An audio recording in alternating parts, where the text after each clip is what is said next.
Hey everyone, and welcome to the 5 Bytes podcast. I'm your host, Rory Monahan. Coming up on this week's episode, Microsoft Copilot is exposing over 20,000 private GitHub repositories. Also, HashiCorp acquisition is finalized, and ServiceNow announces a new acquisition of their own. And OpenAI admits the model that they've just released may be scrapped for API users in the near future. For this and more, keep listening to this episode of the podcast, which of course, as always, is brought to you by my sponsors. And that includes Numecent, the inventors of the first and only cloud-native container management platform for Windows desktops. And also brought to you by Master Packager, who make an application packaging software that helps you build packages that end users love, enterprises want, and the Windows OS needs. If you enjoy the show each week, you have these awesome sponsors to thank. And now for some news. First up, there was an Outlook outage that occurred the weekend before last. Yes, the weekend before last. I know. That was ages ago, but the last episode was recorded before Microsoft shared the actual cause of the outage. And in this case, they said it was a coding change that caused the outage, and they confirmed it also degraded other services, such as Teams at the time. So it wasn't just Outlook that was affected. They said they're going to be reviewing their change management process in light of the incident.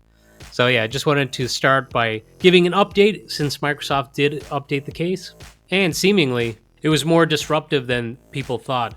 Maybe people only thought it was Outlook at the time because everyone requires email throughout the weekend.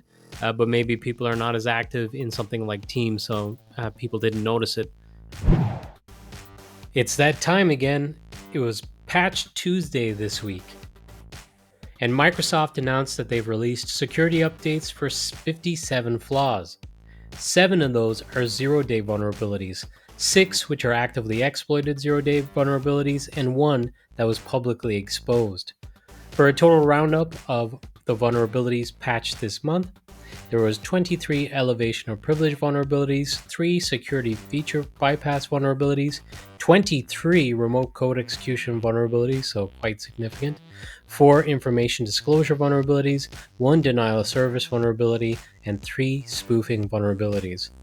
Several of the vulnerabilities are NTFS-related vulnerabilities, which it's interesting because several were disclosed and patched at once. I looked through the MITRE website for the publications of the vulnerabilities just to see if there was any commonality, such as a single research company reporting them to Microsoft. That does not appear to be the case, but also several of the vulnerabilities were reported anonymously, so it is possible, I guess. But where there is definitely commonality is that some of the NTFS vulnerabilities can be exploited by mounting a malicious VHD. I won't cover all 7 of the zero-day vulnerabilities or all of the critical vulnerabilities that were patched this month, but one to highlight what I found interesting this month was CVE-2025-24985, which is a Windows Fast FAT file system driver remote code execution vulnerability. Microsoft says that this remote code execution vulnerability is caused by an integer overflow or wraparound in Windows Fast FAT driver that when exploited allows an attacker to execute code. Yeah, I know. FAT or FAT. I used to say FAT, but I second guess myself when reading this. But an attacker can trick a local user on a vulnerable system into mounting a specially crafted VHD that would then trigger the vulnerability. This is one of the vulnerabilities that was submitted anonymously. Some of the other zero-day vulnerabilities reside in the Windows kernel, Microsoft Access, and MMC. And of course, other vendors such as Google, Adobe, and more have also released their own updates as part of Patch Tuesday. And as always, I expect to cover stories of issues or fallout caused by these security updates in the coming weeks.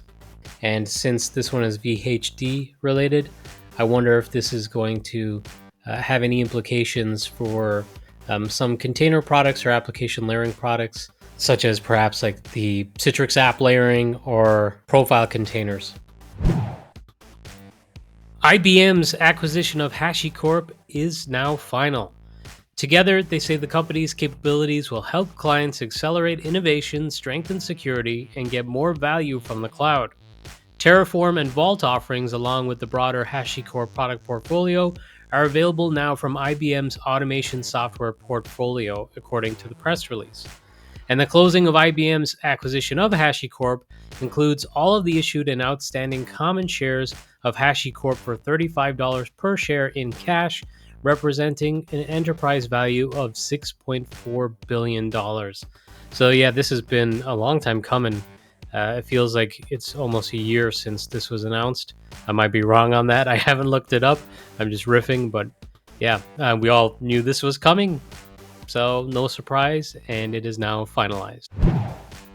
The US CISA has warned of actively exploited Cisco and Windows vulnerabilities, albeit without sharing who is behind the attacks and how they've actually been exploited. But the first flaw, which was tracked as CVE-2023-20118, enables attackers to execute arbitrary commands on RV016042, 042G, 082, 320, and 325 VPN routers.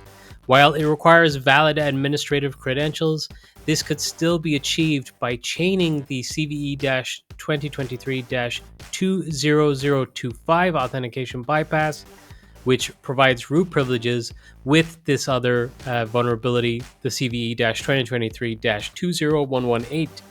I won't go through each of the vulnerabilities exploited or listed by the CISA, but one is in an unsupported version of Windows, another is in Outlook, and there are more in other Cisco products too that have been highlighted. I'll share a link with this episode, which is episode 377. You can find that at 5bytespodcast.com. But I will say the vulnerabilities in question are mostly quite old, so if you keep on top of your patching, you should be fine. But it's worth checking. Perhaps go to this article, check the vulnerabilities and what patches from the respective vendors address these vulnerabilities, and make sure that you're patched. Ars Technica has reported that there are 3 critical vulnerabilities in multiple VMware products. The class of attack made possible by exploiting these vulnerabilities is known as hyperjacking, or a hypervisor attack, or virtual machine escapes. Virtual machines often run inside hosting environments to prevent one customer from being able to access or control the resources of other customers. And by breaking out of one of the customer's isolated VM environments, a threat actor could take control of the hypervisor that apportions each VM. From there, an attacker could access the VMs of multiple customers who often use these carefully controlled environments to host their internal networks. And VMware has warned that it has evidence suggesting the vulnerabilities are already under active exploitation in the wild. Security researcher Kevin Beaumont said that the vulnerabilities affect every supported and unsupported version of VMware ESXi, Workstation, Fusion, Cloud Foundation, and Telco Cloud Platform product lines. The vulnerabilities are CVE-2025-22224, 22225, 22226, with the highest severity vulnerability being that 22224, so many twos, which comes in at a 9.3 out of 10 on the severity scale, and that one is a heap overflow in the virtual machine communication interface. So certainly, if you're using VMware products, make sure you're patched, because these are being actively exploited. Passkeys in Microsoft Authenticator are now generally available. You can enroll Passkeys in Microsoft Authenticator for your Microsoft Entra ID accounts in the default authentication method setting. There's no need for key restrictions anymore. Microsoft has removed a compatibility hold that prevented some AutoCAD customers from installing the Windows 11 2024 update due to launch and crash issues. I covered the block on the last episode of this podcast, and it was only for those with AutoCAD 2022 installed, but as Autodesk has released a patch to address this issue, Microsoft is no longer placing that block. Microsoft have announced they're ending support of the remote desktop app for Windows on May 27th of this year, so right around the corner.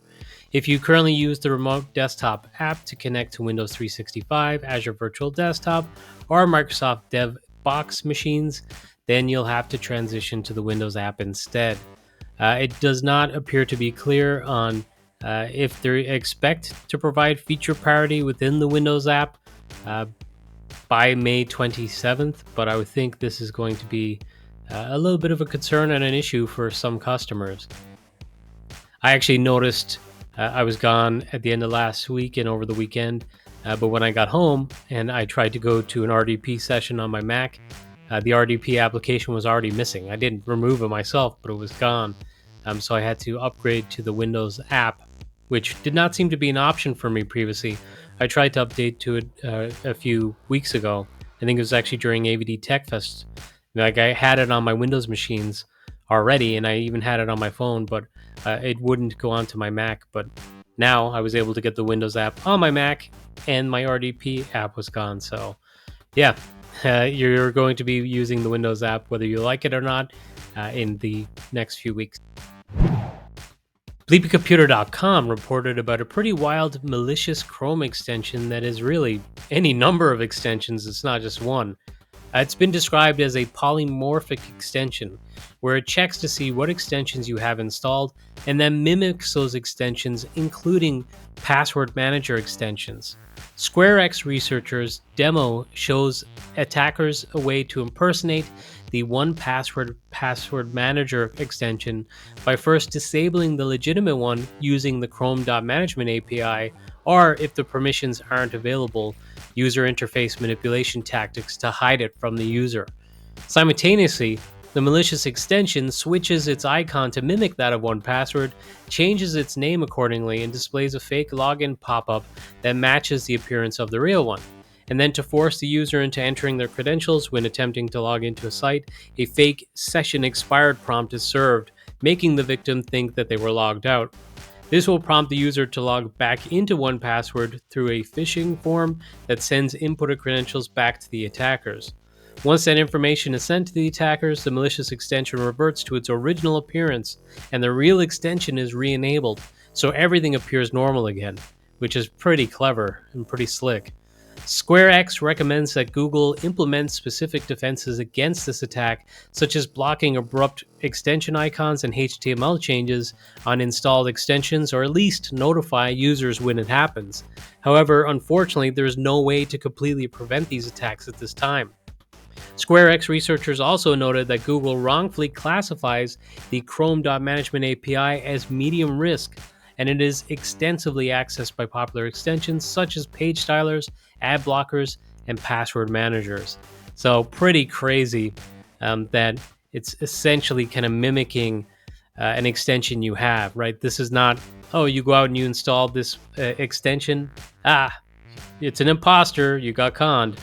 It's actually looking at what extensions you have, and then it'll mimic the UI of that extension, such as with 1Password. And I think it's pretty clever as well that it would be a password manager, because obviously, that's the keys to the castle then for all their passwords if they're using a password manager. And it's very common to have like a session expiration within a password manager. That's just one of the security factors of those types of applications or extensions. You lose access every like 10 to 15 minutes and have to log back in again. So yeah, this is a pretty worrying development. Microsoft will start prompting users of its Microsoft 365 apps for Windows to back up their files to OneDrive. These prompts will be displayed in Word, Excel, and PowerPoint, encouraging users to enroll in OneDrive Known Folder Move, or KFM. Microsoft says these OneDrive backup prompts will not be displayed for users whose organizations have blocked OneDrive KFM. The company added that the rollout will start automatically and advises administrators to notify users of the change. Those who don't want their users to see these alerts can block KFM to ensure the rollout does not reach their endpoints. So yeah, I would imagine in an enterprise, you don't want these pop-ups happening. And then on the consumer side, expect these pop-ups. Google announced that AI overviews in the US are now using the Gemini 2 model to provide higher quality responses for users with harder questions involving coding, advanced maths, and multimodal queries. Google also announced that AI overviews are now available for those even without a sign-in requirement. Google has announced a preview of a new AI mode too, and they say the new AI mode is built using a custom version of the Gemini 2 model, and Google claims that this new feature will be more useful for questions that need further exploration, comparisons, and reasoning. Once users post their question, AI mode uses a query fan-out technique, performing multiple related searches concurrently across subtopics and multiple data sources, and then uses AI to bring those results together to provide a comprehensive response. According to neowin.net, this approach helps users access more breadth and depth of information easily when compared to a typical search on Google. Users can also ask a follow-up question and get a response. AI mode aims to provide users with direct answers, but this could significantly reduce website traffic for publishers and creators, and the long-term effects of AI mode on website traffic remains to be determined. I said it months ago, but I'm getting a little exhausted covering all the AI news because it's just so much. It's like drinking from a fire hose, and like it seems impossible to not talk about it, right? Because it's just permeating all of technology and just daily life, frankly. And I noticed some of the tech outlets that I use as a reference for the podcast have actually broken out and created their own dedicated AI category. So it's got its own category and section on websites that report tech news because it's just nonstop.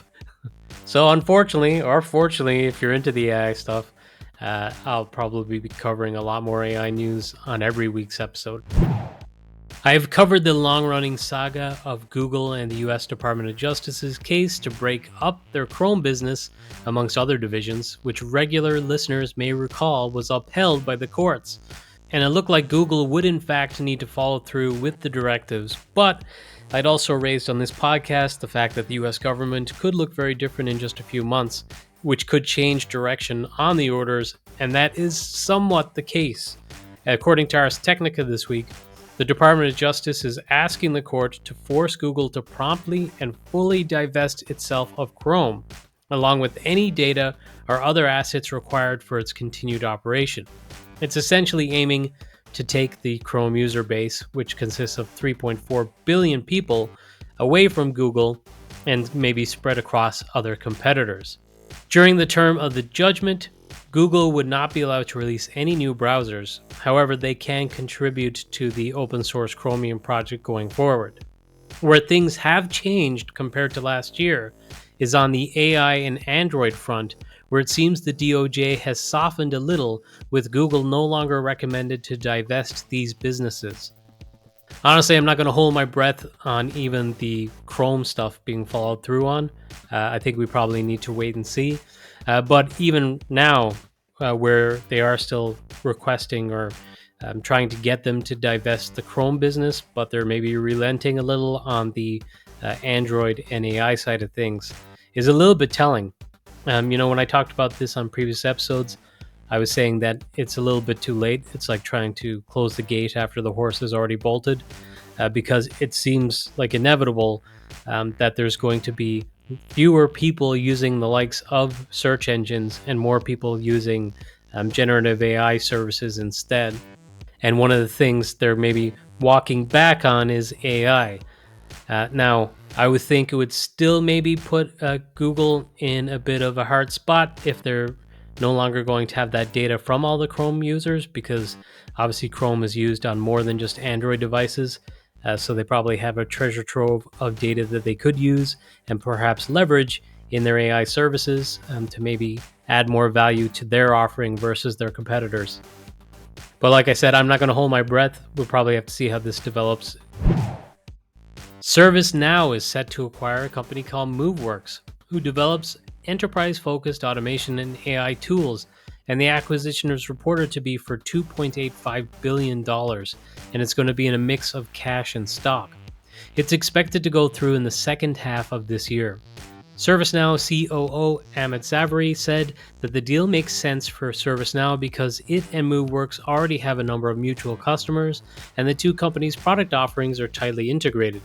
By folding Moveworks into the ServiceNow family, not my terminology. ServiceNow has an opportunity to build a platform that combines ServiceNow's agentic AI and automation strengths with Moveworks AI Assistant and enterprise search technology. TechCrunch.com reports that in 2019, Moveworks came to market with an application to help enterprise customers automate a high-level IT support. And over the years, they expanded their product portfolio to address various lines of business, including HR, finance, and facilities management. It said Moveworks gives employees an intuitive, engaging starting place to search and drive actions across any enterprise system. Moveworks managed to raise just over $300 million from backers, including Tiger Global, Iconic Growth, and Kleiner Perkins, and it has more than 500 employees. So certainly before this acquisition, they had received considerable money in rounds of funding. So as a company, they were quite hot to trot, I would say. But still relative. I mean, they've been in business for a few years, but really only kind of came out of stealth mode in 2019. That's a company that's not that old, getting acquired for billions. And it may be indicative of where large vendors like ServiceNow, and not just ServiceNow, but other vendors too, may be in terms of headspace and strategy. They're going to need and want to chase AI initiatives and features to keep themselves relevant. And for a lot of organizations, it's probably going to make sense to just acquire rather than try to develop these features themselves. So it's a great time to have AI as a feature within your product, I guess, which I would say also should probably make those of us who are on the consumer side skeptical, because a lot of these features are probably going to be rushed out, and we may need to pay a higher premium on products to pay for these acquisitions and development in future, but they may also bring questionable quality. So obviously AI could be a boon in terms of productivity, and it could add incredible value. But when there's a great rush to get these products and features out there, we're going to have to keep our head on a swivel. Ars Technica reported that Microsoft Copilot is exposing the contents of more than 20,000 private GitHub repositories from companies including Google, Intel, Huawei, PayPal, IBM, Tencent, and also, ironically, Microsoft. These repositories, belonging to more than 16,000 organizations, were originally posted to GitHub as public, but were later set to private, often after developers responsible realized they contained authentication credentials, allowing unauthorized access or other types of confidential data. Even months later, however, the private pages remain available in their entirety through Copilot. Researchers from Lasso, who discovered this, stated, quote, "After realizing that any data on GitHub, even if public for just a moment, can be indexed and potentially exposed by tools like Copilot, we were struck by how easily this information could be accessed." End quote. Lasso researchers traced the problem to the cache mechanism in Bing. The Microsoft search engine indexes the pages when they were published publicly and never bothered to remove the entries once the pages were changed to private on GitHub. And since Copilot uses Bing as its primary search engine, the private data was available through the AI chatbot as well. Microsoft did issue a fix a couple of months ago, and Lasso ultimately determined that Microsoft's fix involved cutting off access to special Bing user interface, once available at cc.bingjj.com, to the public. The fix, however, did not appear to clear the private pages from the cache itself. As a result, the private info was still accessible to Copilot, which in turn would make it available to the Copilot user who asked the question about it. Lasso researchers shared simple steps anyone can take to find and view private repositories. Lasso's findings show that simply making the code private is not enough. Once exposed, credentials are irreparably compromised, and the only recourse is to rotate all credentials, which frankly is just a good idea anyway. GPT version 4.5 is now available to ChatGPT Pro subscribers, with the rollout to Plus and Team subscribers planned this week, and followed shortly by enterprise and education customers next week.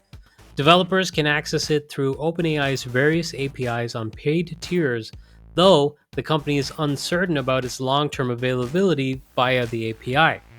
While GPT 4.5 has arrived and the crowd went kind of mild, quite frankly, about it, it seems no one was really impressed. OpenAI's newest and most capable traditional AI model, GPT 4.5, is big, expensive, and slow, providing only marginally better performance than GPT 4.0 at 30 times the cost for input and 15 times the cost for output. It seems to be explained that this model is a little more human in terms of its response and a little more engaging rather than, I guess, necessarily being the best for like technical output. An AI expert who requested anonymity told Ars Technica that GPT 4.5 is a lemon. Others also called the release a nothing burger. According to OpenAI's own benchmark results, GPT 4.5 scored significantly lower than OpenAI's simulated reasoning models, the O1 and O3 models, on tests like AIME math competitions and GPQA science assessments, with GPT 4.5 scoring just 36.7% on that maths competition compared to O3 Mini's 87.3%. Additionally, GPT 4.5 costs 5 times more than O1 and over 68 times more than O3 Mini for input processing. It's also reportedly terrible for coding. Now, I obviously referenced Ars Technica for this article. I would put out there and just kind of add more context. Obviously, the O1 and the O3 models, as I covered on previous episodes of the podcasts, are more kind of tailor-made for certain situations or use cases like coding, like maths, and that sort of thing. So that would be why they score better than, say, this latest and greatest GPT 4.5. Also, GPT 4.5 is going to be that kind of broader offering, maybe a little more like ChatGPT 4.0, which would also explain why it would be more expensive because it's going across a broader data set in order to return results for those queries. Reportedly, tech investor Paul Gauthier performed independent testing of GPT 4.5's coding ability using the Polyglot coding benchmark and found that GPT 4.5 ranked 10th in overall ability, with Claude 3.5 Sonnet at the top, which is a model that I just talked about either last week or the week before on the podcast, and are also apparently ranked poorly in performance versus costs, meaning that for coding tasks, GPT 4.5 isn't worth the price you'd have to pay when using it through the API. OpenAI themselves have stated that they will be weighing up whether or not to continue to offer the model via the API going forward. And maybe this is just the thing, right? Maybe it doesn't make sense for these kind of broader searches to be available via the API, where there's the potential for them to be used in automated workflows and to get triggered quite often. And, those queries are going to be expensive and frankly damaging to the environment. OpenAI's testing also indicated that human evaluators preferred GPT 4.5's responses over GPT 4.0 in about 57% of interactions, suggesting modest but measurable improvements in overall user experience. And the new model seems to prove that longstanding rumors of diminishing returns in training unsupervised LLMs has been correct, and the so-called scaling laws that have been cited by people for years have possibly met their natural end. There's only so much more you can do with such broad data sets, perhaps. And certainly, it seems like the end goal for this was to actually just make the responses a little more human. And if that's the case, it really doesn't make sense for that to be available via the API, because I know, having used the API in the past, I don't want it to return like a bunch of context and kind of small talk within the result. I just want the result of what I'm asking for. Like, I'll often say, return me X, and please don't provide any other context or text. So while it might seem like, wow, that's crazy, OpenAI just released this new version and they're already talking about getting rid of the API access, it's really not that crazy.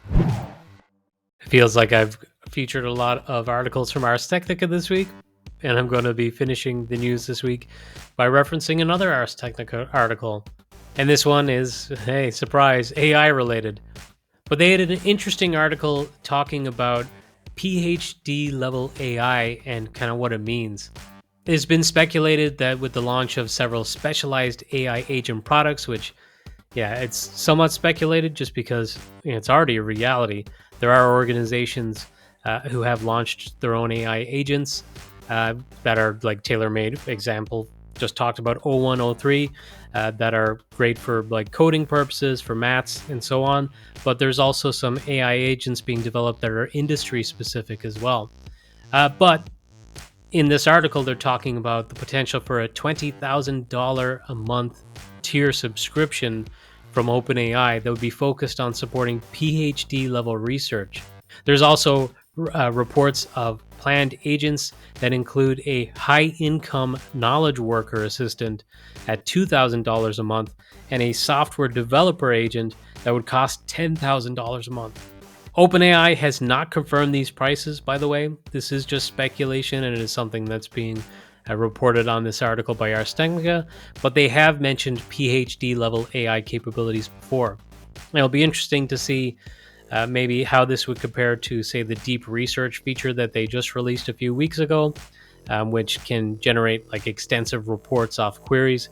But that deep research feature is currently limited. So if you have a subscription, you can only run so many deep researches per month already. But it seems like these other agents will be more specific to different use cases like software development and should obviously be returning a high level of accuracy to justify that price. But I saw a lot of chatter online saying that like if something was $20,000 a month, then it's kind of past that point where, geez, maybe it makes sense to employ people instead because this is going to come at a significant cost. Now, I think people are talking more about, well, that's more expensive than one engineer. Whereas I guess you could argue that something like this service could produce more code than a single engineer, possibly. But, I've been having discussions and sometimes inner monologues when reading some posts on Blue Sky and stuff like that. To me, the thing about AI is garbage in, garbage out. It's only as good as the data that's being fed into the model. So if developers, for example, are widely wiped out of their jobs and they're not contributing towards the development of products or even just like knowledge sharing and contribution into that community, then the data set that's feeding these AI services is going to become weaker as a result, and the quality is going to be diminished. At least currently, the only way I see value of these AI services continuing is if they're being used in lockstep with development teams and with teams of actual humans and experts to provide extra context and to also ensure the quality of the code and the product that's being delivered. But anyways, this feels like a very long episode. I'm going to move on to scripts, tricks, and tips. First up, promoting a little bit of my own work. I have a rare blog post that I just put on my site, rorymon.com, where, hey, I'm talking about AI, but more specifically around some of the different products that I've tried out, such as GPT for All, Anything LLM, and LM Studio, and also more specifically around utilizing local AI. So like using natural language processing that's provided by these AI services, but specifically to query and return information from a local document repository. In the use case I explore within the blog post is I have a lot of application packaging recipes generated through the years. So I was interested to see if I could take those PDFs and Word documents, put them into just a folder, and then be able to ask the AI service like a question like, hey, what do I need to set the command line to for Camtasia, for example? And then have it return that answer. Or, hey, what shortcuts should I exclude for, Camtasia or 7-zip or whatever? And have it return that. So, yeah, that was a pretty cool use case. Might be a little niche in that particular specific use case, but this could be applied to so many different processes in enterprise, I think. Next up, James Rankin posted a blog on running a simple Chocolatey implementation from a file share. And I think I've shared before in blog posts and maybe even on the podcast, but Chocolatey has been around for quite some time. And in terms of Windows package managers, it does a fantastic job. Like if you were to compare it to, say, Winget, in my opinion, the maturity and also the quality is higher than something like Winget. Now, again, kind of giving my own opinion, I like to kind of go direct to the source whenever possible, and I leverage Aaron Parker's awesome Evergreen PowerShell module and just take direct from the vendor whenever possible. But you could perhaps team the two. Use Evergreen to supply the latest versions to Chocolatey in a private repository on that file share, for example. So cool stuff, James. Next, I saw a recent blog post on how to retrieve the end-of-life information for Microsoft products using PowerShell. Never even thought of using PowerShell for this before, but hey, it's possible, and there's a blog post on how you could do that. On a previous episode of the podcast, I briefly covered the preview release of the latest .NET 9 version, and something I did not cover is the fact that the long-standing .sln file format is no more for Visual Studio compiled apps in the future. And there's a great blog post going through kind of some of the challenges of using that old file format and probably why it's going to be a good thing that it's going away. And finally, just in case I don't get to it next week, the next Cloudpaging user group online meetup is going to take place on the 26th of March at 2:30 p.m. So if you've never been to one before, it's a pretty cool event where we cover just topics that are suggested by the group, but then also we ask New Messent to contribute as well from time to time. And this month, New Messent's going to be showcasing one of the latest features in Cloudpager, which has yet to be announced. So I can't even say what it is for now, but if you're interested in seeing the latest, greatest from New Messent, be sure to register and I'll share a link to do so with this episode. But that's it for this episode of the podcast. Apologies for the length. It was one of those odd weeks where I got an episode out early last week because I was going away to celebrate my birthday. So I missed a lot of information or a lot of time. So I had to kind of catch up this week. So hopefully next week's going to be a little shorter. But hey, thanks for listening.